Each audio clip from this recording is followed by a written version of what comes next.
Sous l'œil placide de l'éléphant, c'est un autre fleuron de la culture locale qui prend ses quartiers sous les nefs. On a transporté de la terre de la vallée maraîchère, donc à la Chapelle-Basse-Mer, et on l'a mise là. Donc là, il l'a étalée, il l'a nivelée pour que ça soit bien plate, avec une petite pente. Et après, il l'a un petit peu sous-solé pour que la terre soit meuble, pour qu'on puisse planter les différentes sortes de légumes. Le public pourra admirer de la mâche, des poireaux, des radis, et dans une grande serre, des tomates et des concombres.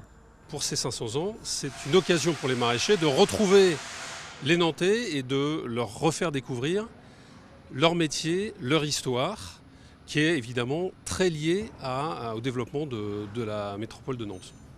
Dès le XVe siècle, profitant du climat océanique, des jardiniers au service de la noblesse cultivent des terres dans le centre de Nantes, place Gralin ou place Viarme.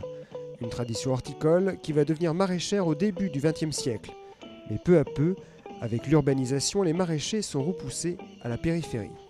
Il se trouve que du côté de ma maman, comme on dit, il y avait des terres qui étaient libres.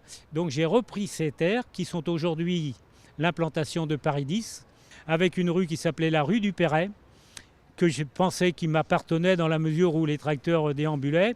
Mais vraiment, quand la ville est arrivée, ça a été pour moi très très compliqué de gérer une activité maraîchère avec l'arrivée de la ville. Une histoire à redécouvrir dès samedi sur l'île de Nantes dans une grande expo. Autre animation, des concours de cuisine, des stands de dégustation et même un manège à légumes.